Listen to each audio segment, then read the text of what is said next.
আসসালামু আলাইকুম। বর্তমানে দুবাইয়ের ভিসা বন্ধ। তো আমার আসলে এটা একটা পরামর্শ এবং নিজের এক্সপিরিয়েন্স থেকে বলতে চাওয়া। নিজে তো এখানে অনেক দিন এবং অনেকের সাথে কথা হয়, শুধু এই দেশে নয়, আমাদের বাঙালিরা যারা আসলে বাহিরে আছে বেশিরভাগ কিন্তু নিম্ন শ্রেণীর কাজ করে, নিম্নমানের কাজগুলি করা হয় বেশিরভাগ, যার বেতন হচ্ছে 800-700 রিয়াল, রিঙ্গিট বা দেড়হাম। তো আমার পরামর্শ অনুযায়ী বা আমি যতটুকু দেখেছি তার থেকে আমি বলতে চাই, যারা নিজের ছেলেকে বিদেশ আনতে চান অথবা ভাইকে আনতে চান, আপনারা 6টা মাস সময় তার পিছনে ব্যয় করেন, কিছু টাকা ব্যয় করেন, যেই কোনো একটা দুটা কাজ শেখান এবং ল্যাঙ্গুয়েজের ব্যাপারটা একটু ক্লিয়ার করে, ভাষাগত বিষয়টা কিছুটা হলে একটা ধারণা দিয়ে তারপর নিয়ে আসেন। সে যদি লেবার ভিসে চলেও আসে, তারপরে সে যদি কোনো একটা কাজ জানে, কাজটা অন্তত সার্টিফিকেটদারি কাজ, যেই কাজটাই শিখক ওটার উপরে একটা প্রাতিষ্ঠানিক যেটাকে শিক্ষা বলা হয়।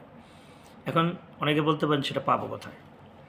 বাংলাদেশের প্রত্যেকটা ডিস্ট্রিক্টে কিন্তু টিটিসি মানে টেকনিক্যাল ট্রেনিং সেন্টার করে একটা সেন্টার আছে, যেটা আমি নিজেও অনেক বছর জানতাম না।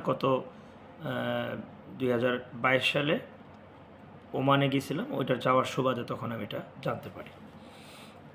তো আশা করি যে যে জেলা আছে, যার বাড়ি যেখানে, প্রত্যেকটা ডিস্ট্রিক্টে এই টিটিসিগুলো আছে। এই টেকনিক্যাল ট্রেনিং সেন্টারে সব ধরনের প্রায় অনেকগুলি কাজ শেখানো হয়, 3 মাস 6 মাস, ড্রাইভিং, ইলেকট্রিক, এসি, ফ্রিজ, এই কাজগুলি। আপনারা যদি ওই জায়গায় যোগাযোগ করেন, ফ্রি শেখাবে আপনাকে, ফ্রি। আপনি যোগাযোগ করতে হবে। জানি না, বুঝি না, যে বুঝে তার মাধ্যমে জানে, এখানে বুঝার কিছুই নেই। আপনি সরাসরি যাবেন, এখানে কথা বলবেন যে আমি ছেলেটাকে বিদেশ পাঠাতে চাচ্ছি, অথবা আমার ভাইকে পাঠাতে চাচ্ছি, অথবা আমি নিজেই যেতে চাচ্ছি, ব্যাস। আপনি ওই কাজটা শিখে আসলে হবে কি, যে 100 জন লোক যেই পরিমাণ বেতন পায়, সেই 20 জন লোক যদি সেই টাকাটা ইনকাম করতে পারে, তাহলে আমি এখানে আমার দেশের এতগুলো লোক কেন খাটাবো? এটা সরকারেরও এই ব্যাপারে অনেক দায়িত্ব আছে।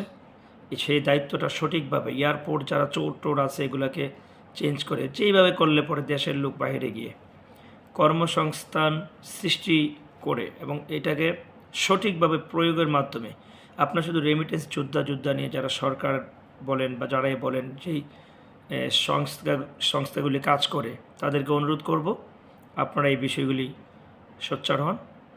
বিশেষ করে কাজ শেখার ব্যাপারটা এবং ল্যাঙ্গুয়েজের যে ব্যাপারটা, এগুলি একটু খুবই মানে সতর্কভাবে দেখে শুনে দক্ষ করে তৈরি করে বাইরে পাঠানোর চেষ্টা করুন।